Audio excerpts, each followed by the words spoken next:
여러분, 목욕 좋아하시죠? 하루 피로를 풀고 기분 전환도 되고 몸이 개운해지잖아요. 특히 따뜻한 물에 몸을 담그면 천국이 따로 없습니다. 그래서 많은 분들이 이렇게 말합니다. 목욕 자주 하면 건강에 좋다. 뜨거운 물로 땀 빼면 노폐물이 빠진다. 몸이 뻐근할 때는 뜨거운 물이 최고다. 물론 어느 정도는 맞는 말이에요. 하지만 그거 아세요? 이런 목욕 습관 70대 이후에는 오히려 독이 될 수 있습니다. 잘못된 방법으로 목욕하면 혈압이 확 올라가기도 하고요. 어지럼증이나 낙상 같은 위험까지 따라옵니다. 몸이 개운해지긴커녕 건강에 부담만 주는 셈이죠. 그래서 오늘은 70대 이상 어르신들이 꼭 알아야 할, 조심해야 할 목욕 습관 10가지를 알려드릴까 합니다. 이 영상 하나로 건강을 해치는 목욕은 멀리하고 몸에 좋은 목욕 습관만 남기실 수 있도록 도와드릴게요. 지금부터 하나씩 함께 살펴보시죠. 뜨거운 물에 들어가면 혈관이 갑자기 확장됩니다. 이때 몸은 체온을 조절하기 위해 긴장 상태로 바뀌어요. 그러면 심장이 평소보다 더 빠르게 뛰기 시작하죠. 심장이 빨리 뛰면 당연히 혈압도 같이 올라갑니다. 이런 변화가 빠르게 일어나면 어지럼증을 느낄 수 있어요. 심장이 약한 분들은 심한 두근거림을 경험할 수도 있습니다. 어떤 분들은 뜨거운 물에 들어갔다가 식은땀을 흘리기도 해요. 몸이 갑자기 적응하지 못해서 생기는 반응이죠. 특히 고혈압이나 심장 질환이 있는 분들은 아주 위험할 수 있어요. 자기도 모르게 혈압이 확 올라가면 뇌졸중 위험도 높아지거든요. 목욕은 편안해야 하는데 긴장 상태로 만들면 오히려 해가 됩니다. 따뜻한 물은 좋지만 너무 뜨거운 건 피해야 합니다. 사우나처럼 증기 가득한 곳도 조심해야 해요. 온도가 높으면 높을수록 심장과 혈관에는 더 큰 부담이 가니까요. 몸이 개운하려고 한 목욕이 건강을 망칠 수 있다는 점 꼭 기억하세요. 그렇다면 도대체 몇 도부터 위험할까요? 보통 우리가 뜨겁다고 느끼는 물 온도는 45도 이상이에요. 그 정도 온도는 피부뿐 아니라 심장에도 부담을 줍니다. 특히 목욕 시간이 길어질수록 몸은 더 많은 열을 흡수하거든요. 열이 쌓이면 혈압이 오르고 몸에 무리가 갑니다. 적당한 목욕 온도는 38도에서 40도 사이가 좋아요. 이 정도면 따뜻하면서도 몸에 큰 자극을 주지 않죠. 뜨겁다고 느껴지는 순간 온도가 너무 높다는 신호입니다. 손등으로 물 온도를 먼저 확인하는 습관이 좋습니다. 피부가 얇고 민감한 부위라 온도 감지에 정확하거든요. 또 물을 받을 땐 찬물 먼저, 따뜻한 물은 나중에 섞는 게 안전해요. 처음부터 뜨거운 물만 받으면 온도 조절이 어렵습니다. 온도가 높을수록 심장이 받는 스트레스는 커지니까 조금 덜 뜨겁게 천천히 익숙해지는 게 건강을 지키는 방법이에요. 우리 몸은 젊었을 때와 다릅니다. 온도 하나도 세심하게 챙겨야 할 나이라는 걸 잊지 마세요. 70대 이후에는 피부도 얇아지고 체온 조절 기능도 떨어집니다. 그래서 목욕 온도 하나도 더 신경 써야 해요.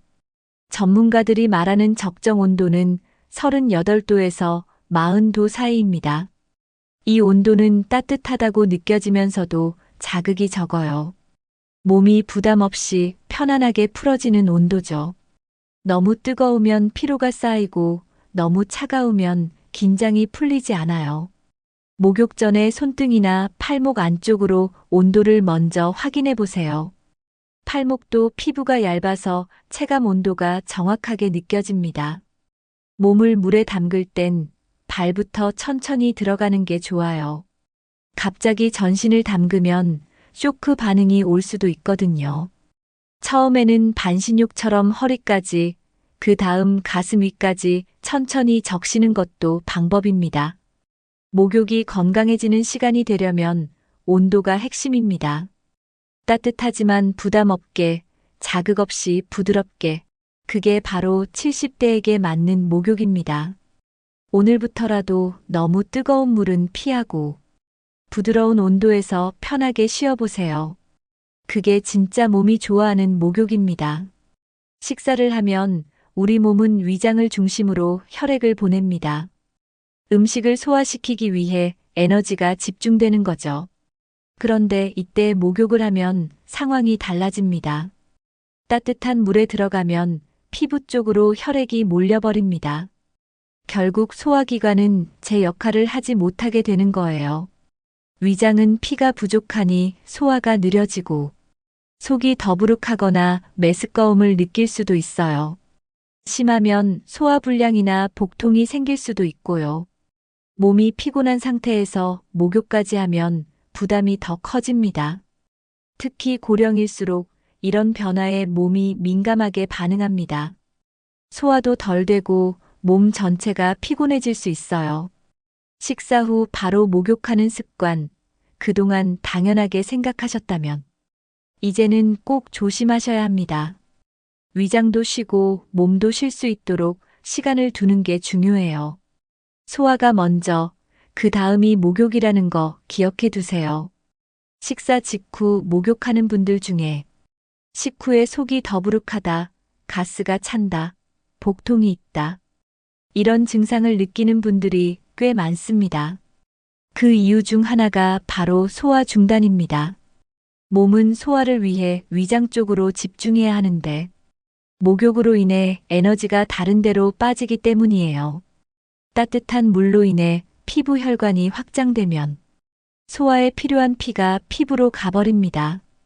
결국 위장은 일을 멈출 수밖에 없죠. 또 식후 몸이 따뜻해지면서 자칫 나른함이 과해져 졸림이나 피로감도 커집니다.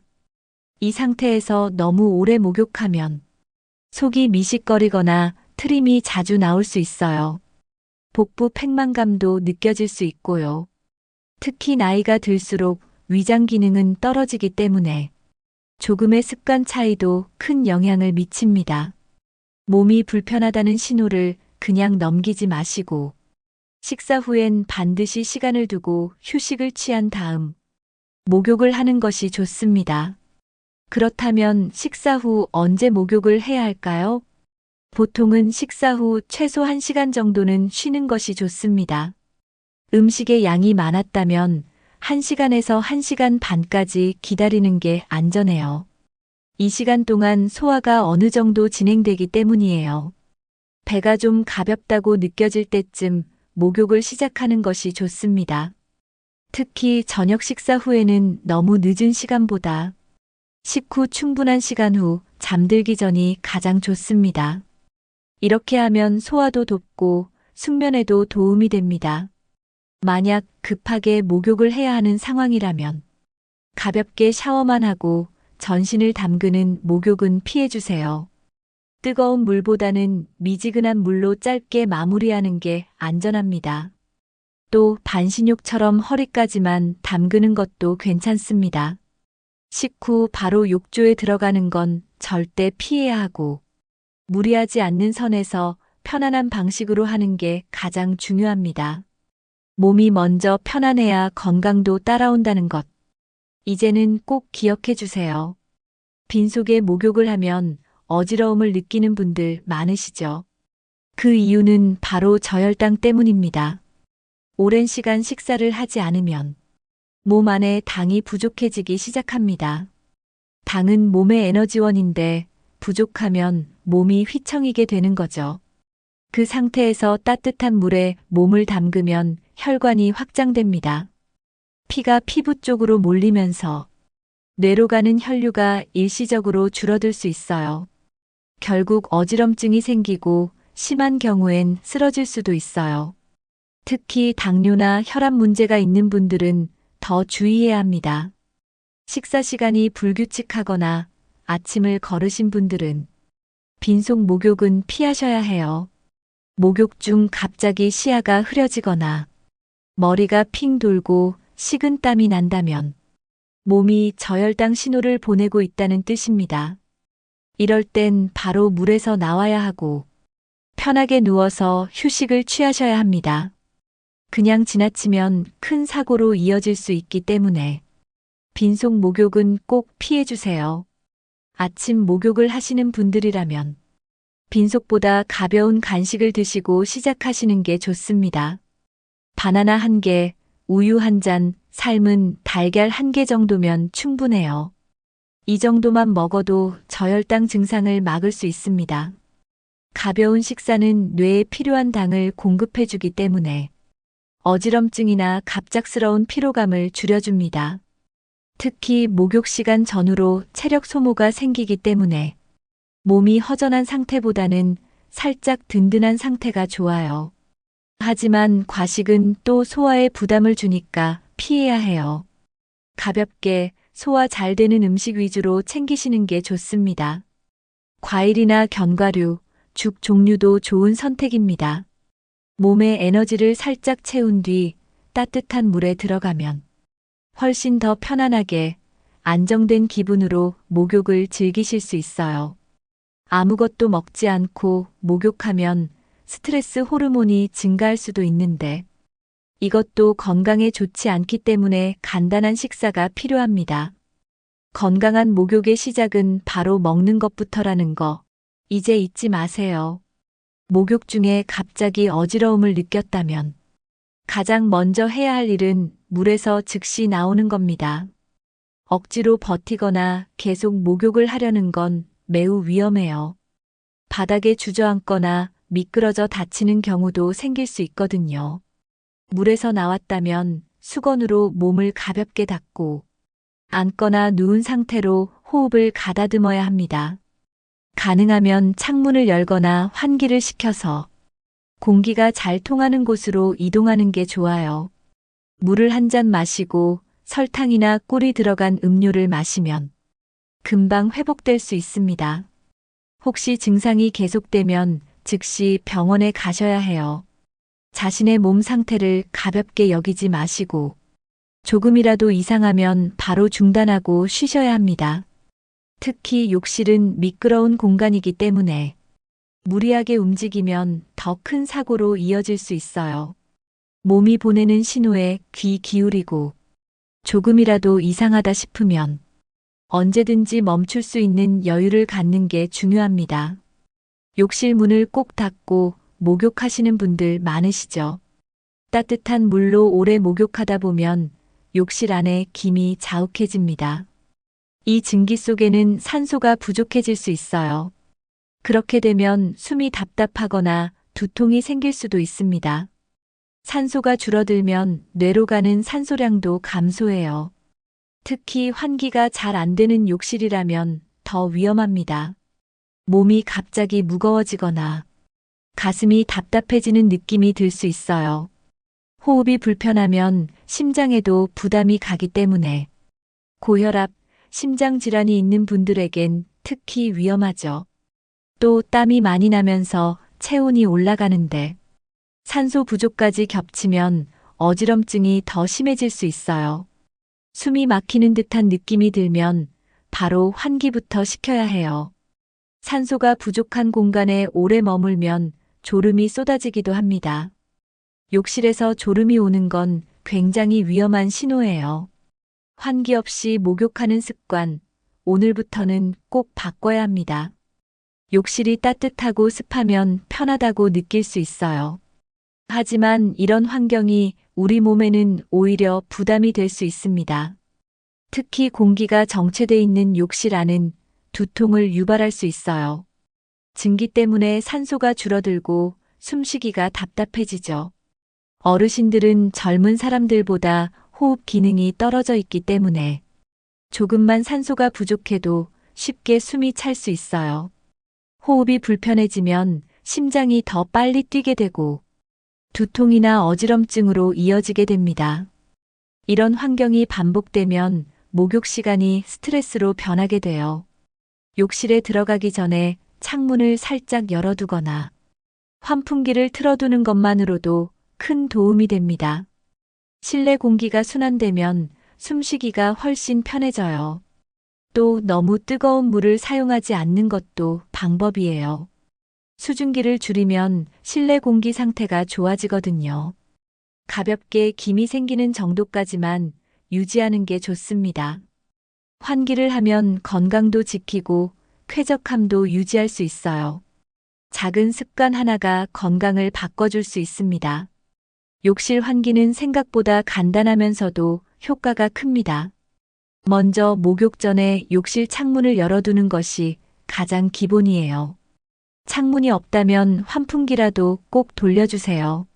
환풍기는 공기를 밖으로 내보내주기 때문에 답답함이 줄어들고 습도도 낮춰줍니다. 목욕 중간에도 문을 살짝 열어두는 것도 좋아요. 공기가 순환되면 증기가 덜 차고 숨쉬기 편해지죠. 샤워 커튼이나 욕실 문은 완전히 닫지 않아도 괜찮습니다. 물기 제거 후 바닥물을 닦아주는 것도 습기 조절에 도움이 됩니다. 또 목욕이 끝난 후에는 욕실 문을 열어둬야 해요. 이렇게 하면 욕실 안에 남은 습기와 열기가 빠르게 사라집니다. 환기가 잘 되면 곰팡이 생기는 것도 막을 수 있어요. 위생에도 좋고 건강에도 좋은 습관입니다. 목욕은 편하게 해야 하지만 안전이 먼저입니다. 오늘부터는 목욕하기 전에 꼭 환기부터 점검해 보세요. 편안한 숨, 그게 건강한 목욕의 시작입니다. 오랜 시간 목욕하면 몸이 더 풀릴 거라고 생각하시죠? 하지만 실제로는 너무 오래 목욕하면 피로가 더 쌓일 수 있습니다. 목욕은 처음엔 몸이 가벼워지는 듯 느껴지지만 시간이 길어질수록 몸 안수분이 빠르게 빠져나가요. 그러면 탈수 현상이 생기고 더 피곤해지죠. 특히 고온의 물에 오래 있으면 혈액순환이 과도하게 되면서 심장과 혈관에 부담을 줄 수 있어요. 오히려 목욕 전보다 더 피로한 상태가 될 수도 있습니다. 피부도 장시간 물에 노출되면 건조해지고 가려움증이나 자극이 생기기 쉬워요. 따뜻한 물이 좋다고 해도 지나치면 몸에 해가 되는 거죠. 목욕은 짧고 효율적으로 해야 건강에 도움이 됩니다. 몸이 지치지 않을 만큼의 시간, 그게 중요해요. 대부분은 20분 이내가 가장 이상적인 시간입니다.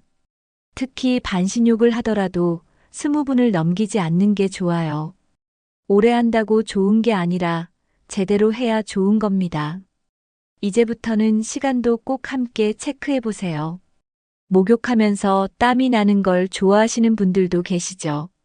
노폐물이 빠져나가는 것 같고 몸이 개운하다고 느끼실 수 있어요. 하지만 땀이 많이 난다는 건 수분이 빠르게 빠지고 있다는 뜻이에요. 몸 안수분이 줄어들면 혈액이 끈적해지고 혈압도 불안정해질 수 있어요. 특히 어르신들은 원래 수분량이 적기 때문에 조금만 땀을 흘려도 탈수 위험이 커집니다. 탈수가 되면 피로는 물론이고 어지럼증도 동반되죠. 또 근육에도 힘이 빠지고 목욕 후 나른함이 심해져요. 땀을 너무 많이 흘리는 것 자체가 피로감을 더할 수 있는 겁니다. 목욕을 땀을 빼는 시간이라고 생각하시면 안 돼요. 목욕은 몸을 풀고 마음을 편하게 만드는 시간이어야 합니다. 땀이 흐른다고 무조건 좋은 게 아니라는 점 꼭 기억해 두세요. 목욕 전후로 물 한 잔 마시는 습관도 중요합니다. 수분을 채우면서 몸을 관리하는 게 더 건강한 방법이에요. 건강한 목욕 시간은 보통 15분에서 20분 사이가 가장 좋다고 합니다. 이 시간은 몸이 적당히 따뜻해지고 긴장도 풀어주는 시간이에요. 피부에도 자극이 덜하고 심장에도 부담이 크지 않아요. 15분 정도면 혈액순환도 촉진되고 피로 회복에도 충분합니다. 몸이 뻐근할 때는 20분까지 늘려도 괜찮지만 그 이상은 피로가 쌓이기 시작합니다. 또 중간중간 물에서 나와서 쉬어주는 것도 좋아요. 반신욕처럼 허리까지만 담그고 상체는 식히는 것도 좋은 방법입니다. 이렇게 하면 체온 조절도 잘 되고 몸도 더 편안해져요. 시간을 정해놓고 목욕하는 습관을 들이면 몸이 그 리듬에 익숙해지면서 더 건강해집니다. 목욕할 때 시계 보면서 조절하는 것도 좋은 팁이에요. 적당한 시간이 가장 효과적인 시간입니다. 오늘부터는 시간도 꼭 지켜보면서 건강하고 즐거운 목욕 시간 보내세요. 목욕을 마치면 몸이 따뜻해져서 괜히 밖에 나가도 괜찮을 것 같은 느낌이 들죠. 그런데 그게 착각일 수 있습니다. 실제로 목욕 직후에는 체온이 빠르게 떨어지기 시작해요. 따뜻했던 피부가 공기와 닿으면서 열이 금방 빠져나가거든요. 이때 몸의 면역력도 함께 떨어질 수 있어요. 특히 외출을 하면 바깥 공기와 온도 차이가 크기 때문에 갑작스런 기온 변화가 몸을 더 약하게 만듭니다. 이런 상태에서 차가운 바람을 맞으면 감기나 몸살에 걸리기 쉽죠. 특히 평소 면역력이 약한 분들이나 기저질환이 있는 분들은 더 조심하셔야 해요. 목욕 후 바로 나가는 건 옷을 얇게 입고 겨울 산책 나가는 것과 비슷해요. 건강을 생각하면 목욕 후에는 반드시 몸을 덮고 안정된 환경에서 쉬는 시간이 꼭 필요합니다. 몸이 회복할 시간을 줘야 진짜 건강한 목욕이 되는 거예요. 따뜻하게 보호해줘야 면역력도 유지됩니다. 목욕을 마치고 급히 나가야 할 때 머리카락이나 몸이 덜 마른 채 외출하는 분들 많습니다. 그 상태로 바깥 공기를 만나면 체온이 빠르게 떨어지죠. 특히 젖은 머리는 체온 손실의 큰 원인입니다. 머리에서 열이 많이 나가기 때문에 젖은 채로 있으면 금방 몸이 식어요. 몸도 수건으로 대충 닦고 나가면 속옷이 눅눅해지거나 피부에 냉기가 스며듭니다. 이런 습기는 체온을 뺏고 몸 안쪽까지 차가워질 수 있어요. 결국 기침이 나오거나 목이 아파지고 감기 증상이 생기기 쉬워요. 특히 계절이 추울 때는 이런 작은 습관이 큰 병으로 이어질 수 있습니다. 목욕 후엔 반드시 머리를 말리고 몸도 꼼꼼하게 닦아줘야 해요. 또 보온성 좋은 옷을 입고 양말도 꼭 신는 게 좋습니다. 몸을 덜 말리고 나가는 건 건강을 스스로 깎는 행동입니다. 오늘부터라도 꼭 신경 써주세요. 목욕이 끝났다고 끝이 아닙니다. 진짜 중요한 건 그 다음이에요. 바로 보온입니다. 몸을 따뜻하게 유지하는 것. 이게 아주 중요하죠. 우선 머리는 드라이기로 말리는 게 기본이에요. 특히 두피가 찬 공기를 만나면 두통이 생기기 쉬워요. 머리를 말릴 땐 뿌리까지 꼼꼼히 말려주세요. 몸도 수건으로 꼼꼼하게 물기를 제거해줘야 체온이 유지됩니다. 그 다음은 따뜻한 옷을 입는 겁니다. 얇은 옷 여러 겹보다 보온성 좋은 옷 한 벌이 효과적이에요. 양말도 꼭 신어야 발이 차지 않아요. 그리고 따뜻한 차나 물을 한 잔 마시는 것도 좋습니다. 속까지 따뜻해지면 몸이 안정돼요. 목욕 후 보온은 건강을 지키는 마무리 단계입니다. 잊지 마세요. 따뜻한 몸이 병을 이깁니다. 욕실은 물기로 인해 가장 미끄러운 공간입니다. 젖은 바닥은 눈에 잘 안 보이지만 조금만 방심하면 금세 미끄러질 수 있어요. 특히 목욕 중에는 몸이 이완된 상태라 반응 속도도 느려져서 더 위험합니다. 욕실에서 넘어지면 어디든 부딪히기 쉽고 특히 타일 바닥은 충격이 강하게 전달되죠. 머리를 부딪히거나 엉덩방아를 찧으면 큰 부상으로 이어질 수 있습니다. 70대 이후엔 뼈가 약해지기 때문에 작은 충격도 큰 골절로 이어질 수 있어요. 낙상은 단순한 사고가 아닙니다. 회복하는데 시간이 오래 걸리고 생활의 질을 급격하게 떨어뜨릴 수 있어요. 욕실에서 일어난 낙상 사고로 거동이 어려워진 분들도 실제로 많습니다. 그래서 욕실은 항상 조심 또 조심이 필요한 공간이에요. 특히 목욕 시간에는 항상 미끄럼을 경계해야 합니다. 안전은 선택이 아니라 필수입니다. 답은 예입니다. 미끄럼 방지 매트는 욕실 필수품이라고 해도 과언이 아니에요. 매트 하나만 깔아도 사고 위험이 크게 줄어듭니다. 바닥이 미끄럽지 않다는 느낌만으로도 움직임이 훨씬 안정적이죠. 특히 욕조 안이나 샤워 공간 안쪽은 꼭 필요해요. 젖은 발로 미끄러지기 쉬운 구간이니까요. 고무 재질의 미끄럼 방지 매트가 가장 효과적이고 바닥에 단단히 붙는 제품을 고르는 게 좋습니다. 요즘은 디자인도 다양하고 청소도 쉬운 제품이 많아요. 세척이 어렵다고 꺼리지 마시고 자신에게 맞는 제품을 하나 꼭 마련하세요. 그리고 욕실 출입구 쪽도 놓치면 안 돼요. 욕실 밖과 안이 높이가 다른 경우 턱도 주의해야 합니다. 작은 미끄러짐도 큰 사고가 될 수 있기 때문에 매트 하나로 안전을 지키는 건 충분히 가치 있는 일이에요. 조금 귀찮아도 안전이 먼저입니다. 욕실 벽에 손잡이 하나만 달아도 안전은 훨씬 더 올라갑니다. 몸을 지지할 수 있는 손잡이가 있다는 건 넘어지려 할 때 큰 힘이 되거든요. 특히 욕조 안이나 옆에 설치하면 들어가고 나올 때 아주 유용합니다. 물기가 있는 상태에서 몸을 한 발 들고 움직이는 건 위험하니까요. 손잡이를 잡고 천천히 움직이면 안정감 있게 목욕할 수 있어요. 요즘은 드릴 없이도 설치할 수 있는 흡착식 손잡이도 많이 나와 있어요. 설치도 쉽고 위치도 자유롭게 조정할 수 있습니다. 또 샤워기 근처나 변기 옆에 달아두면 서거나 앉을 때도 도움이 됩니다.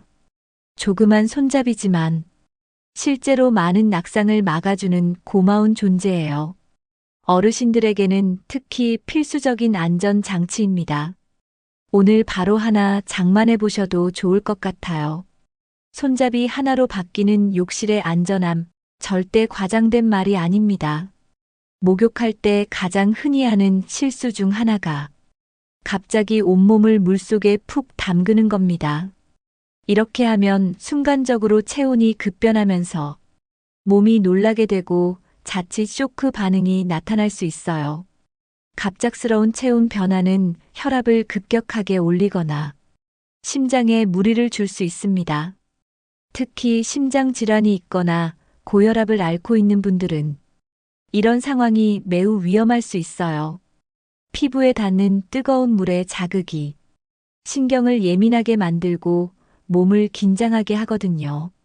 이때 심장이 빠르게 뛰면서 숨이 차거나 가슴이 답답한 느낌이 들 수 있어요. 어지럼증이나 메스꺼움이 동반되는 경우도 있습니다. 갑자기 물속에 들어가서 머리부터 발끝까지 자극을 주는 건 우리 몸에 굉장히 큰 스트레스를 주는 일이에요. 편안하게 몸을 풀어줘야 할 시간이 오히려 사고로 이어질 수 있다는 걸 기억해 주세요. 목욕은 서두르는 게 아니라 천천히 들어가야 안전합니다. 목욕할 땐 반신욕처럼 천천히 적응하는 방법이 가장 안전합니다. 처음엔 발부터 따뜻한 물에 담그고 다음엔 무릎, 그리고 허리까지 차례차례 올라가는 거예요. 이렇게 하면 몸이 물 온도에 자연스럽게 적응하면서 혈압과 심장 박동도 안정적으로 유지됩니다. 처음부터 온몸을 푹 담그는 것보다 반신욕을 통해 천천히 시작하는 게 훨씬 건강에 좋아요. 가슴 위까지 물이 차오르면 호흡이 불편해지는 분들도 계시기 때문에 상체는 물 밖으로 내놓고 하체 중심으로 따뜻하게 하는 게 이상적이에요. 이렇게 하면 몸의 중심부가 따뜻해지면서 혈액순환도 원활해지고 긴장도 풀립니다. 허리까지만 담그더라도 목욕 효과는 충분히 누릴 수 있어요. 중간중간 물을 손으로 퍼서 어깨에 살짝 끼얹는 것도 좋은 방법입니다. 이런 방식이 몸에 자극을 덜 주고 심장에도 무리가 가지 않도록 도와줘요. 반신욕은 특히 어르신들께 더 잘 맞는 목욕 방법입니다. 편안하게, 천천히. 그게 진짜 건강한 목욕이 되는 길입니다. 목욕을 안전하게 하기 위해선 순서가 아주 중요합니다. 먼저 욕실에 들어가기 전 욕실 온도를 적당히 맞춰주세요. 너무 차갑거나 너무 뜨거운 욕실 환경은 몸에 부담을 줄 수 있어요. 다음은 발부터 물을 적셔주는 겁니다. 천천히 종아리, 무릎, 허리까지 물을 끼얹어 주세요. 이때 손등이나 팔 안쪽에 물 온도를 먼저 확인하는 것도 중요합니다. 온도가 괜찮다면 그 다음 반신욕처럼 앉아서 허리까지만 담가 보세요. 물속에서 몸이 충분히 적응됐다고 느껴지면 그때 가슴 위까지 천천히 담그는 게 좋습니다. 단, 심장이 약하거나 호흡이 불편한 분들은 상체까지 담그는 건 피해주세요. 중간중간 물에서 나와 쉬어주는 것도 좋고, 물을 끼얹는 방식으로 몸을 따뜻하게 유지할 수도 있어요. 목욕은 편안해야 합니다. 서두르면 오히려 몸이 놀라게 되니까 반드시 순서를 지켜서 천천히 진행해 주세요. 습관만 바꿔도 목욕이 훨씬 더 안전해질 수 있습니다. 나이가 들수록 피부는 얇아지고 수분을 머금는 능력도 떨어집니다. 그래서 자극적인 바디워시는 오히려 피부를 해칠 수 있어요. 강한 세정력의 제품은 피부의 보호막까지 함께 씻어내버리거든요. 피부가 건조해지고 가려움증이나 각질이 더 심해질 수 있어요. 특히 향이 강하고 거품이 풍성한 제품일수록 화학 성분이 많이 들어있는 경우가 많습니다. 70대 이상의 피부는 젊은 피부처럼 쉽게 회복되지 않기 때문에 작은 자극도 크게 느껴질 수 있어요. 하루에 한 번 짧게 하는 목욕이라도 세정제 하나만 바꿔도 피부 상태가 달라집니다. 피부가 예민하거나 가려움이 자주 있는 분들은 먼저 사용하는 제품부터 점검해 보세요.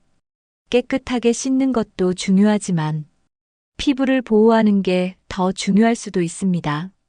순하고 자극 없는 제품이야말로 노화된 피부에 꼭 필요한 선택입니다. 바디워시 하나가 피부 건강을 지켜줄 수 있어요.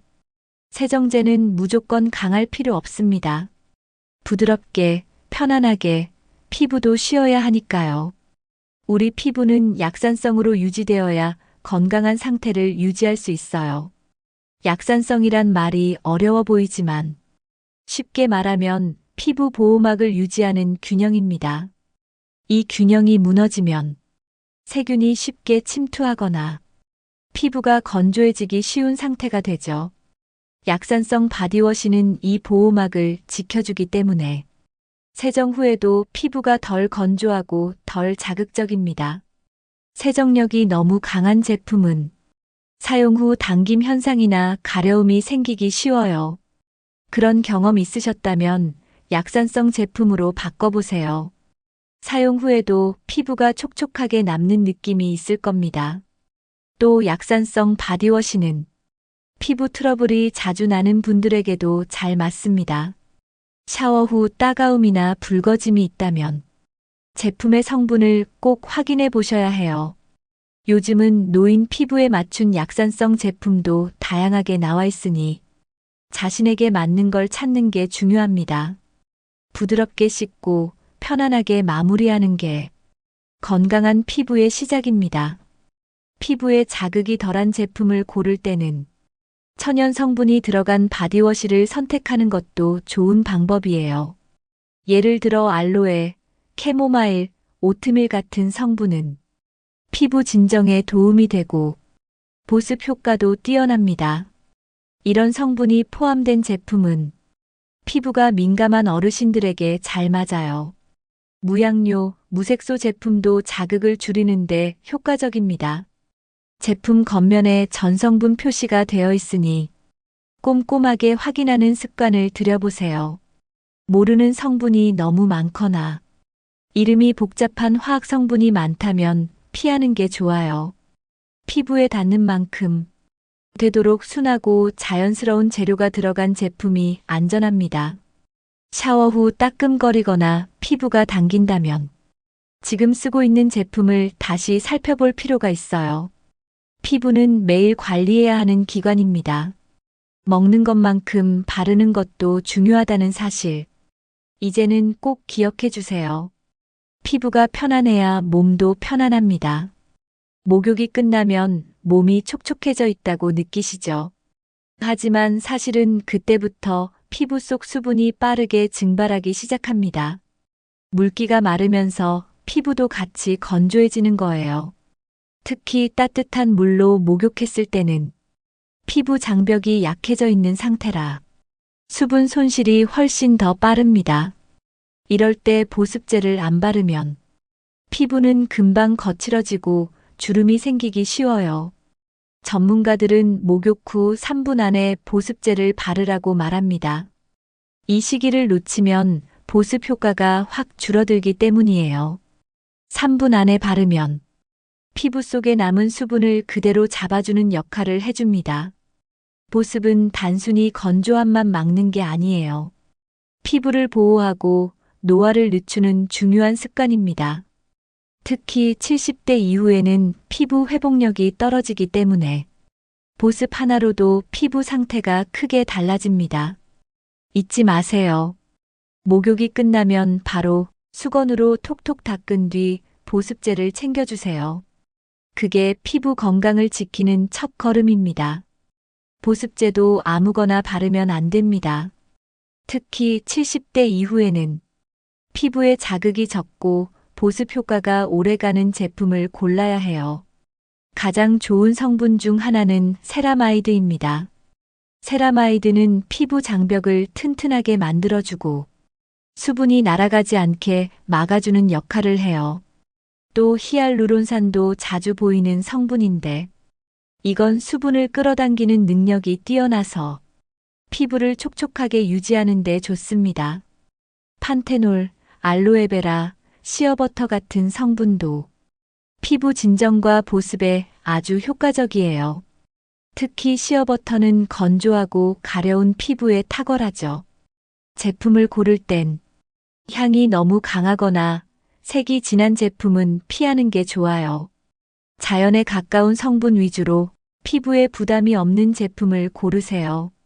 성분표를 꼼꼼히 살펴보는 습관도 중요합니다. 피부는 매일 쓰는 것에 민감하게 반응하니까요. 70대 피부는 섬세하게 다뤄야 합니다. 좋은 성분이 든 보습제는 그만한 가치를 합니다. 보습제는 로션, 크림, 오일 다양하죠. 어떤 게 가장 좋을지 헷갈리실 수 있어요. 결론부터 말씀드리면 자신의 피부 상태에 따라 골라야 합니다. 로션은 가볍고 흡수가 빠르기 때문에 피부가 덜 건조하거나 여름철에 적합해요. 하지만 건조함이 심하다면 수분이 날아가기 쉬워서 보습력이 약할 수 있습니다. 이럴 땐 크림을 사용하는 게 좋습니다. 크림은 로션보다 더 진하고 피부에 머무는 시간이 길어요. 가을이나 겨울처럼 건조한 날씨엔 크림이 더 효과적이에요. 피부가 유난히 당기거나 각질이 심하다면 보습 오일을 추가로 사용하는 것도 좋습니다. 오일은 피부에 막을 만들어줘서 수분 증발을 막는데 탁월한 역할을 해요. 단독으로 쓰기보다는 로션이나 크림을 바른 뒤 마무리용으로 덧바르는 게 좋습니다. 피부가 아주 민감한 분이라면 천연 오일을 소량만 사용하는 것도 방법이에요. 중요한 건 자기 피부에 맞는 걸 찾는 겁니다. 하나씩 시도해보며 가장 편안하고 잘 맞는 보습 루틴을 찾는 게 70대 이후 피부 관리의 핵심입니다. 오늘 영상에서는 70대 이후 조심해야 할 목욕 습관 10가지를 함께 살펴봤습니다. 뜨거운 물, 식사 직후 목욕, 빈속 목욕, 환기 없는 욕실, 너무 긴 목욕 시간, 목욕 후 바로 외출, 욕실 안전, 갑작스러운 입수, 자극적인 세정제, 그리고 보습 소홀까지 하나하나 사소해 보이지만 조금만 방심하면 건강에 영향을 줄 수 있는 습관들이었습니다. 하지만 반대로 말하면 이런 습관들만 조금씩 바꾸면 목욕이 건강을 회복하는 시간으로 바뀔 수 있다는 이야기이기도 해요. 목욕은 몸을 씻는 시간인 동시에 하루를 정리하고 스스로를 돌보는 시간이기도 하니까요. 건강을 위해 그리고 안전을 위해 오늘부터 하나씩 실천해 보시면 좋겠습니다. 오늘 영상에서 소개한 10가지 중 여러분이 가장 조심하고 싶은 습관은 무엇인가요? 혹시 이미 실천하고 계신 좋은 팁이 있다면 댓글로 함께 나눠주세요. 이 영상이 도움이 되셨다면 좋아요, 구독, 그리고 주변 분들과 공유도 부탁드립니다. 소중한 건강 함께 지켜나가요. 감사합니다.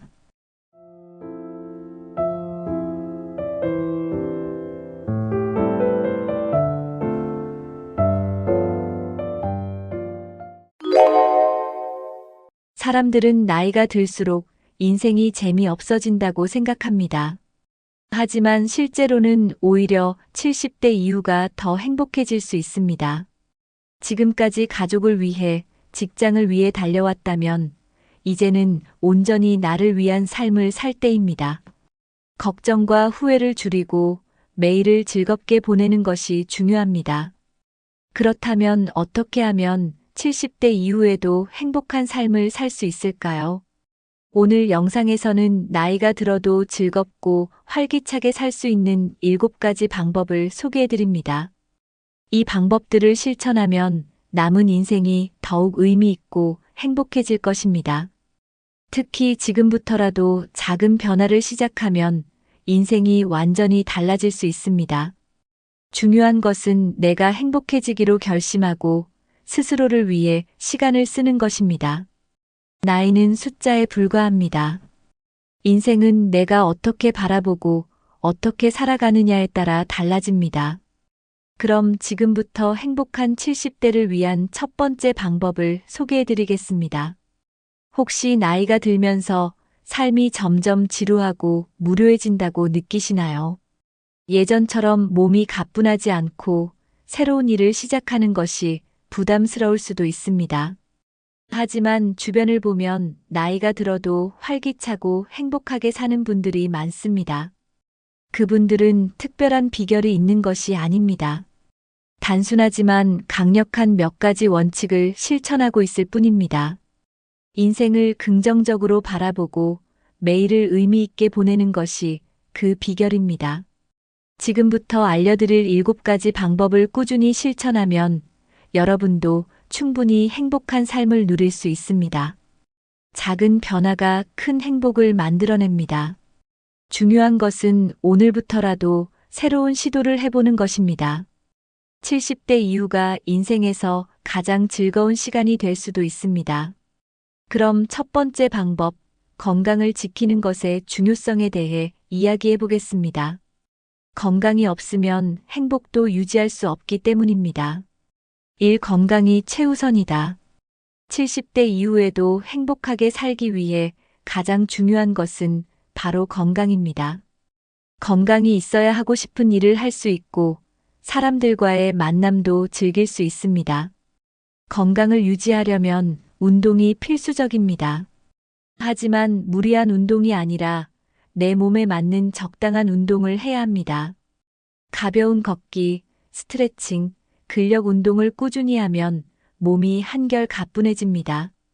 특히 근력 운동은 노화 속도를 늦추고 낙상을 예방하는 데 큰 도움이 됩니다. 연구에 따르면 꾸준한 운동을 하는 노인은 그렇지 않은 노인보다 기대 수명이 길다고 합니다. 하루에 30분만 투자해도 충분한 효과를 볼 수 있습니다. 가장 중요한 것은 꾸준함입니다. 오늘부터라도 가벼운 산책부터 시작해 보세요. 운동을 하면 몸뿐만 아니라 정신 건강도 좋아집니다. 그렇다면 운동만큼 중요한 식습관은 어떻게 해야 할까요? 건강한 식습관은 노년의 삶을 더욱 활기차게 만들어줍니다. 나이가 들수록 근육이 감소하고 면역력이 떨어질 수 있습니다. 따라서 단백질과 비타민이 풍부한 음식을 충분히 섭취하는 것이 중요합니다.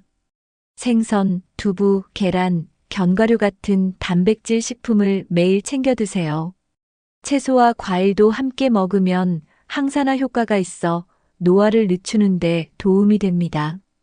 특히 짠 음식과 가공식품을 줄이고 싱겁고 자연스러운 음식을 선택해야 합니다.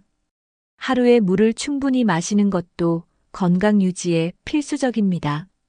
과식은 피하고 적당히 배부른 상태에서 식사를 마치는 것이 좋습니다. 규칙적인 식사를 하면 소화 기능이 좋아지고 에너지가 지속됩니다. 음식만큼 중요한 것이 바로 수면입니다.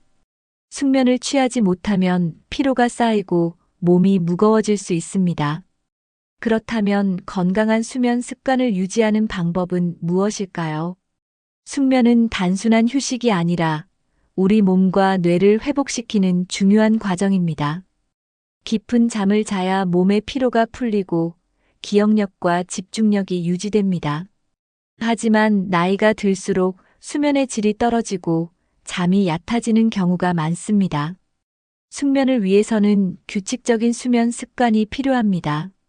매일 같은 시간에 자고 일어나며 낮잠은 30분 이내로 줄이는 것이 좋습니다. 자기 전 스마트폰이나 TV 시청을 줄이고 편안한 환경을 만드는 것이 중요합니다. 카페인과 알코올은 수면을 방해하므로 저녁 시간에는 피하는 것이 좋습니다. 따뜻한 차 한 잔을 마시거나 가벼운 스트레칭을 하면 수면의 질이 향상됩니다. 깊은 잠을 잘수록 신체 회복력이 좋아지고 면역력이 강화됩니다. 숙면은 행복한 삶을 위한 필수 요소 중 하나입니다. 건강한 몸과 마음이 준비되었다면 이제는 인생을 더욱 즐겁게 만드는 취미를 가져야 합니다. 다음으로는 새로운 취미를 만드는 방법에 대해 알아보겠습니다. 이 새로운 취미를 만들어라. 70대 이후에도 새로운 것을 배우는 것은 삶의 활력을 불어넣는 중요한 요소입니다. 배우는 과정 자체가 뇌를 자극하고 치매 예방에도 큰 도움이 됩니다. 많은 사람들이 나이가 들면 배우는 것이 힘들다고 생각하지만 사실 그렇지 않습니다. 새로운 취미를 시작하는 것은 오히려 뇌 건강을 유지하는 최고의 방법 중 하나입니다. 악기 연주, 그림 그리기, 외국어 공부, 요리 배우기 등 다양한 취미를 가질 수 있습니다. 요즘은 온라인 강좌가 많아 집에서도 쉽게 배울 수 있습니다. 지역 문화센터나 평생교육원에서 다양한 프로그램을 제공하고 있으니 활용해 보세요. 배우는 과정에서 새로운 사람을 만나 교류하는 기회도 생깁니다. 배우고 성장하는 즐거움을 경험하면 삶에 대한 만족도가 높아집니다. 배우는 것이 어렵다고 생각하지 마세요. 작은 것부터 천천히 시작하면 됩니다. 중요한 것은 꾸준히 즐기는 마음으로 배우는 것입니다. 그렇다면 어떤 취미가 삶을 더욱 즐겁게 만들어줄까요? 소소한 취미 하나만 있어도 하루가 훨씬 활기차고 즐거워집니다. 독서, 글쓰기, 정원 가꾸기, 사진 찍기 등 자신이 좋아하는 활동을 찾아보세요. 취미는 꼭 대단한 것이 아니어도 됩니다. 단순히 꽃을 가꾸거나 산책하며 자연을 감상하는 것만으로도 행복을 느낄 수 있습니다. 요즘은 퍼즐 맞추기나 컬러링북 같은 간단한 취미도 인기가 많습니다. 손을 자주 사용하면 뇌 기능이 활발해지고 감각이 살아납니다. 음악 감상이나 영화 보기처럼 편안하게 즐길 수 있는 취미도 좋습니다. 중요한 것은 하루에 한 번이라도 자신이 즐길 수 있는 시간을 갖는 것입니다. 취미를 가지면 무료함이 사라지고 하루하루가 더 의미 있어집니다.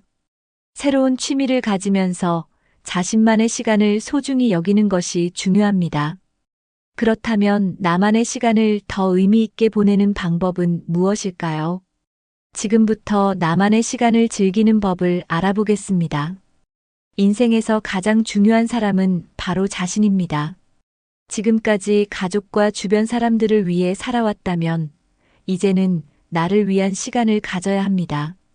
나만의 시간을 즐기면 삶의 만족도가 높아지고 스트레스가 줄어듭니다. 조용한 카페에서 차 한 잔을 마시며 책을 읽는 것도 좋은 방법입니다. 산책을 하면서 자연을 감상하는 것도 몸과 마음을 편안하게 만들어줍니다. 명상을 하거나 일기를 쓰는 것도 자기 자신을 돌아볼 수 있는 좋은 습관입니다. 여행을 계획해보는 것도 삶의 활력을 되찾는 방법이 될 수 있습니다. 꼭 멀리 떠나지 않아도 됩니다. 가까운 공원이나 새로운 장소를 방문하는 것만으로도 충분합니다. 중요한 것은 혼자 있는 시간을 부정적으로 생각하지 않는 것입니다. 오히려 나만의 시간을 적극적으로 즐기면서 새로운 에너지를 얻는 것이 중요합니다. 나를 위한 시간을 소중히 하면 삶이 더 행복하고 풍요로워집니다. 그렇다면 행복한 삶을 위해 가장 중요한 요소 중 하나인 인간관계는 어떻게 유지해야 할까요? 3인간 관계를 돈독히 하라. 나이가 들수록 중요한 것은 건강뿐만 아니라 좋은 인간관계를 유지하는 것입니다. 연구에 따르면 사회적으로 고립된 사람들은 치매 발병률이 높아질 가능성이 큽니다. 외로움은 스트레스를 증가시키고 면역력을 약화시키는 요인이 됩니다. 반대로 가족과 친구들과 꾸준히 교류하는 사람들은 더 건강하고 행복한 삶을 살고 있습니다. 사람들과 대화를 나누는 것만으로도 뇌가 활성화되고 정신 건강이 향상됩니다. 정기적으로 친구나 가족과 만나 시간을 보내는 것이 중요합니다. 기술이 발달하면서 전화나 영상 통화로 쉽게 연락할 수도 있습니다. 대화를 나누는 것이 어렵다면 간단한 안부 문자라도 보내보세요. 사람들과 교류하는 것이 습관이 되면 외로움이 줄어듭니다. 외로움을 줄이는 가장 좋은 방법은 적극적으로 소통하려는 자세를 가지는 것입니다. 그렇다면 가족과의 관계를 더욱 돈독히 유지하는 방법에는 무엇이 있을까요? 지금부터 가족과의 관계를 유지하는 법을 알아보겠습니다. 가족은 인생에서 가장 큰 힘이 되는 존재입니다. 하지만 바쁜 일상 속에서 서로 소홀해지는 경우가 많습니다. 퇴직 후에는 가족과 보내는 시간이 많아지지만 오히려 갈등이 생길 수도 있습니다. 원활한 관계를 유지하기 위해서는 서로의 입장을 이해하는 것이 중요합니다. 자녀와의 관계에서 잔소리를 줄이고 응원과 지지를 보내는 태도가 필요합니다.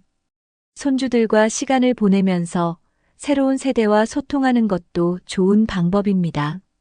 가족 간의 대화 시간을 늘리고 정기적으로 함께하는 시간을 가져보세요. 가족 행사나 여행을 계획하면 더욱 끈끈한 유대감을 형성할 수 있습니다. 때로는 편지를 쓰거나 작은 선물을 주면서 감사를 표현하는 것도 좋은 방법입니다. 가족과의 관계가 좋아지면 인생이 더욱 따뜻하고 행복해집니다. 그렇다면 친구를 사귀고 새로운 인연을 만드는 방법에는 어떤 것들이 있을까요? 지금부터 새로운 친구를 사귀는 방법을 알아보겠습니다. 나이가 들어도 새로운 친구를 사귀는 것은 충분히 가능합니다. 오히려 70대 이후에는 시간적인 여유가 많아져 인간관계를 더 넓힐 수 있는 기회가 됩니다. 하지만 많은 사람들이 새로운 사람을 만나는 것을 어렵게 생각합니다. 중요한 것은 먼저 열린 마음을 가지는 것입니다. 새로운 인연을 만들려면 적극적으로 사회 활동에 참여해야 합니다. 동호회, 문화센터, 종교 모임, 봉사활동 등을 통해 자연스럽게 사람들을 만날 수 있습니다. 특히 공통된 관심사를 가진 사람들과 함께하면 관계를 맺기가 훨씬 쉬워집니다. 처음에는 어색할 수 있지만 작은 인사나 간단한 대화를 시작해보는 것이 좋습니다. SNS나 온라인 모임을 활용하는 것도 새로운 친구를 만나는 좋은 방법입니다. 나와 비슷한 나이대의 사람들이 모인 커뮤니티에 가입하면 공감대를 쉽게 형성할 수 있습니다. 새로운 관계를 형성하는 것은 단순히 외로움을 해소하는 것이 아니라 인생을 더 풍요롭게 만드는 과정입니다. 그렇다면 행복한 인생을 위해 꼭 필요한 긍정적인 마인드는 어떻게 가질 수 있을까요? 긍정적인 마인드를 가져라. 나이가 들면 자연스럽게 과거를 돌아보게 됩니다. 하지만 후회나 아쉬움에 집중하면 현재의 행복을 놓치기 쉽습니다. 부정적인 감정을 다스리는 것이 행복한 삶을 사는 첫 번째 단계입니다. 부정적인 감정이 들 때는 스스로에게 이렇게 물어보세요. 이 감정을 계속 가지는 것이 내 삶에 도움이 될까? 걱정이나 후회는 아무리 해도 상황을 바꿀 수 없습니다. 대신 현재를 즐기고 남은 인생을 어떻게 행복하게 살 것인지에 집중하는 것이 중요합니다. 마음을 다스리는 좋은 방법으로는 명상이나 감사일기 쓰기가 있습니다. 하루에 3가지씩 감사한 일을 기록하면 생각이 점점 긍정적으로 변합니다. 부정적인 감정이 올라올 때는 좋아하는 음악을 듣거나 산책을 해보세요. 중요한 것은 감정에 휘둘리지 않고 스스로 기분을 조절하는 것입니다. 그렇다면 긍정적인 마인드를 가지면 삶에 어떤 변화가 생길까요? 감사하는 마음을 가지면 인생이 훨씬 더 풍요로워집니다. 연구에 따르면 감사하는 습관을 가진 사람들은 그렇지 않은 사람들보다 스트레스가 낮고 행복도가 높다고 합니다. 감사는 큰 일이 아니어도 괜찮습니다. 오늘도 건강하게 하루를 보냈다는 것, 따뜻한 차 한 잔을 마실 수 있다는 것, 햇살이 비치는 창문을 볼 수 있다는 것. 이런 작은 것들에 감사하는 마음을 가지면 일상이 행복으로 가득 차게 됩니다. 감사하는 태도는 주변 사람들과의 관계도 긍정적으로 변화시킵니다. 누군가에게 고맙습니다라는 말을 자주 하면 더 좋은 관계를 유지할 수 있습니다. 또한 감사하는 마음은 삶에 대한 만족도를 높여줍니다. 감사하는 습관을 기르면 나이가 들어도 행복한 감정을 지속적으로 유지할 수 있습니다. 하루를 마무리할 때 감사한 일을 떠올려 보는 습관을 들여보세요. 감사하는 마음이 쌓이면 삶이 더 따뜻하고 긍정적으로 변할 것입니다. 그렇다면 일상에서 작은 즐거움을 찾는 습관은 어떻게 기를 수 있을까요? 행복은 거창한 것이 아니라 일상의 작은 순간에서 만들어집니다. 하루를 시작할 때 오늘은 어떤 기쁜 일이 있을까? 라고 기대해 보세요. 아침에 마시는 커피 한 잔, 햇살 좋은 날의 산책, 친구와의 전화 한 통화. 이런 작은 순간들이 모이면 인생이 더 즐겁고 풍요로워집니다. 긍정적인 시각을 가지면 같은 상황에서도 더 행복한 감정을 느낄 수 있습니다. 예를 들어, 비 오는 날에도 공기가 깨끗해져서 좋다라고 생각하면 기분이 달라집니다. 작은 즐거움을 찾는 습관을 가지면 삶의 만족도가 높아집니다. 또한 이러한 태도는 주변 사람들에게도 긍정적인 영향을 줍니다. 행복해지기로 결심하면 행복한 순간을 더 많이 발견할 수 있습니다. 오늘 하루 사소한 것에서도 기쁨을 찾아보세요. 작은 즐거움을 누리는 습관이 결국 인생을 더 행복하게 만듭니다. 그렇다면 경제적인 여유도 행복한 삶에 어떤 영향을 미칠까요? 경제적 여유를 준비하라. 퇴직 후에도 경제적인 여유가 있어야 걱정 없이 즐겁게 생활할 수 있습니다. 연금만으로 생활하기에는 부족한 경우가 많기 때문에 추가적인 수입원이 필요합니다. 다행히도 나이가 들어도 할 수 있는 다양한 수익 창출 방법이 있습니다. 첫 번째 방법은 자신의 경험과 노하우를 활용하는 것입니다. 강의, 상담, 글쓰기, 온라인 콘텐츠 제작 등은 특별한 초기 자본 없이도 시작할 수 있습니다. 두 번째 방법은 부동산을 활용하는 것입니다. 만약 여유 공간이 있다면 단기 임대나 쉐어하우스를 운영하는 것도 좋은 방법입니다. 세 번째 방법은 온라인 플랫폼을 활용하는 것입니다. 유튜브, 블로그, 스마트 스토어 같은 온라인 사업은 초기 비용 없이도 꾸준한 수익을 창출할 수 있습니다. 네 번째 방법은 본인의 특기를 살리는 것입니다. 수제 공예품 판매, 번역, 글쓰기, 재택근무 등도 퇴직 후 소득을 만들 수 있는 좋은 방법입니다. 중요한 것은 지금부터라도 작은 일이라도 시작해보는 것입니다. 수입을 늘리는 것도 중요하지만 지출을 잘 관리하는 것도 필수적입니다. 합리적인 소비 습관을 가지면 적은 돈으로도 충분히 풍요로운 삶을 즐길 수 있습니다. 첫 번째 원칙은 충동 구매를 줄이는 것입니다. 필요하지 않은 물건을 사기 전에 한 번 더 생각하는 습관을 들이면 불필요한 지출을 막을 수 있습니다. 두 번째 원칙은 가성비 높은 소비를 하는 것입니다. 할인 기간을 활용하거나 중고 물품을 구매하는 것도 좋은 절약 방법입니다. 세 번째 원칙은 식비와 생활비를 효율적으로 조절하는 것입니다. 직접 요리를 하면 건강에도 좋고 지출도 줄일 수 있습니다. 네 번째 원칙은 고정 지출을 점검하는 것입니다. 불필요한 정기 구독 서비스나 사용하지 않는 멤버십을 정리하면 작은 돈이지만 절약할 수 있습니다.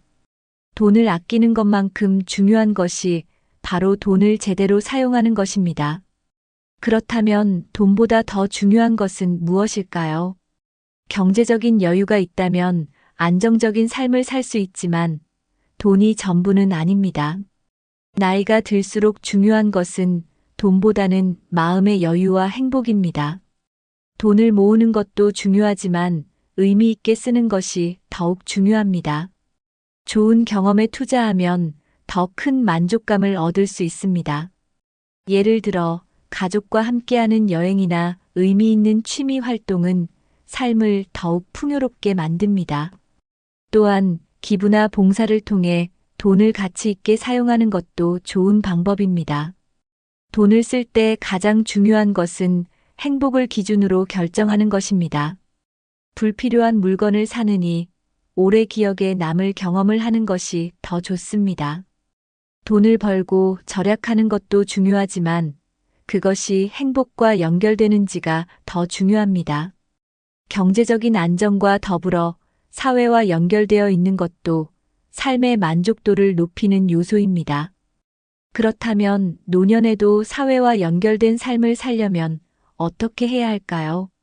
지금부터 사회와 소통하며 살아가는 방법을 알아보겠습니다. 6사회와 연결되어 있어야 한다. 봉사는 단순한 도움을 주는 것이 아니라 자신의 삶을 더욱 의미 있게 만들어줍니다. 나이가 들수록 타인을 돕는 일이 더 큰 만족감을 줍니다. 봉사 활동을 하면 사회와 연결되고 새로운 사람들과 교류할 수 있습니다. 지역 사회에서 자원봉사에 참여하거나 작은 도움을 주는 것만으로도 의미 있는 활동이 됩니다. 예를 들어 무료 급식소에서 봉사하거나 손주 세대에게 글을 가르치는 것도 좋은 방법입니다. 봉사 활동을 하면 감사하는 마음이 커지고 삶의 보람을 느낄 수 있습니다. 돈을 버는 것뿐만 아니라 자신의 경험과 지식을 나누는 것도 가치 있는 일입니다. 봉사를 통해 얻는 기쁨은 어떤 물질적인 것보다 더 큰 행복을 줍니다. 또한 봉사는 우울감을 줄이고 정서적으로도 긍정적인 영향을 줍니다. 중요한 것은 자신이 즐길 수 있는 방식으로 봉사를 하는 것입니다. 작은 도움이라도 꾸준히 실천하면 나뿐만 아니라 주변 사람들도 행복해집니다. 그렇다면 세상과 더 원활하게 소통하려면 어떤 노력이 필요할까요? 요즘은 스마트폰과 인터넷을 활용하면 세상과 더 쉽게 소통할 수 있습니다. 많은 어르신들이 디지털 기기를 어려워하지만 천천히 익히면 누구나 활용할 수 있습니다. 스마트폰을 활용하면 친구나 가족과 더 자주 연락할 수 있습니다. 카카오톡, 영상통화 같은 기능을 사용하면 먼 곳에 있는 가족과도 쉽게 소통할 수 있습니다. 유튜브, 블로그, SNS를 활용하면 다양한 정보를 접할 수 있습니다. 온라인 강의를 듣거나 독서 모임을 참여하는 것도 좋은 방법입니다. 디지털 기술을 익히면 은행 업무나 쇼핑도 훨씬 편리해집니다. 새로운 기술을 배운다는 것은 두뇌 활동에도 긍정적인 영향을 줍니다. 평생 배운다는 자세로 스마트 기기를 활용하면 더욱 풍요로운 삶을 살 수 있습니다. 디지털 세상에서 적극적으로 소통하면 더 많은 기회를 만날 수 있습니다. 그렇다면 노년에도 활기차게 사회에서 활동할 방법은 무엇이 있을까요? 지금부터 평생 현역으로 살아가는 방법을 알려드리겠습니다. 나이가 들어도 배움을 멈추지 않고 계속해서 사회에 기여하는 것이 중요합니다. 은퇴했다고 해서 더 이상 할 일이 없다고 생각할 필요는 없습니다.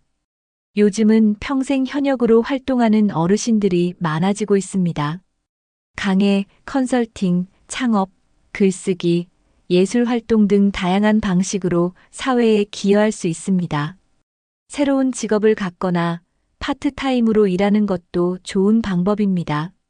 본인이 좋아하는 일을 하면서 보람을 느낄 수 있다면 최고의 선택이 될 수 있습니다. 꾸준히 활동하면 건강에도 좋고 경제적인 여유도 가질 수 있습니다. 중요한 것은 본인이 좋아하고 즐길 수 있는 일을 찾는 것입니다. 이를 지속하면 사회와의 연결이 유지되고 활기찬 삶을 살 수 있습니다.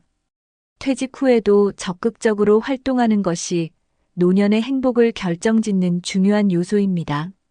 그렇다면 어떻게 하면 매 순간을 소중히 여기며 인생을 즐길 수 있을까요? 다음으로 후회 없는 인생을 사는 방법을 알아보겠습니다. 7. 삶을 즐기는 태도를 가져라. 나이가 들수록 지나간 시간을 돌아보는 일이 많아집니다. 하지만 과거를 후회하거나 미래를 걱정하기보다는 지금 이 순간을 소중히 여기는 것이 중요합니다. 행복은 과거에도 미래에도 있지 않고 바로 지금 이 순간에 존재합니다. 오늘 하루를 어떻게 보내느냐가 남은 인생을 결정합니다. 사소한 일에도 감사하는 마음을 가지면 하루하루가 더 의미 있어집니다. 예를 들어 아침에 따뜻한 차 한 잔을 마시며 창밖을 바라보는 순간도 행복이 될 수 있습니다. 오늘 하루를 살아갈 수 있다는 것만으로도 감사할 이유가 충분합니다. 또한 지금 할 수 있는 일에 집중하면 걱정과 후회에서 벗어날 수 있습니다.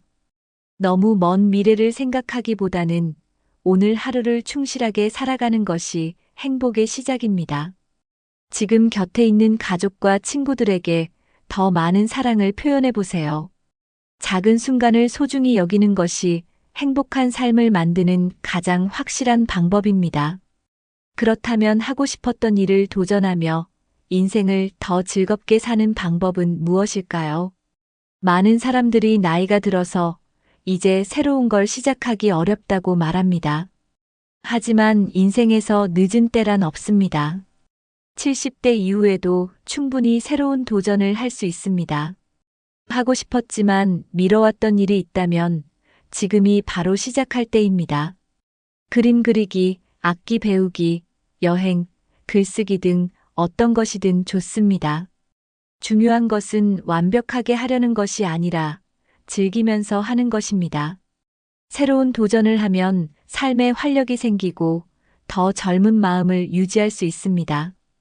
또한 도전을 통해 얻는 성취감은 삶의 만족도를 높이는데 큰 도움이 됩니다. 시작이 어렵다면 작은 목표부터 세워보세요. 하루에 책 한 장 읽기, 하루에 30분 걷기 같은 작은 도전도 의미가 있습니다. 하고 싶은 일을 하나씩 해나가면 인생은 더욱 풍요로워집니다. 그렇다면 후회 없는 인생을 살기 위해 어떤 마음가짐이 필요할까요? 인생에서 가장 후회되는 것은 하지 않은 일들이라고 합니다. 나이가 들수록 그때 해볼 거리라는 생각이 많아지기 마련입니다. 하지만 지금부터라도 후회 없는 삶을 살 수 있습니다. 중요한 것은 내가 진짜 원하는 삶을 살아가는 것입니다. 남의 시선을 의식하거나 사회적 기준에 맞추려고 할 필요가 없습니다. 내가 행복한 것이 가장 중요합니다. 지금이라도 하고 싶은 일이 있다면 망설이지 말고 시작해 보세요. 좋아하는 사람들과 더 많은 시간을 보내고 사랑을 표현하는 것도 후회를 줄이는 방법입니다. 또한 용서를 실천하는 것도 중요한 요소입니다. 마음속에 쌓인 미움을 내려놓으면 더 가볍고 자유로운 삶을 살 수 있습니다. 후회 없는 인생을 살기 위해서는 오늘을 충실하게 살아가는 것이 가장 중요합니다. 지금부터라도 더 행복하고 더 의미 있는 삶을 살아가세요. 오늘 소개해드린 70대 이후 행복하게 사는 법 7가지 중에서 가장 공감되는 내용은 무엇인가요?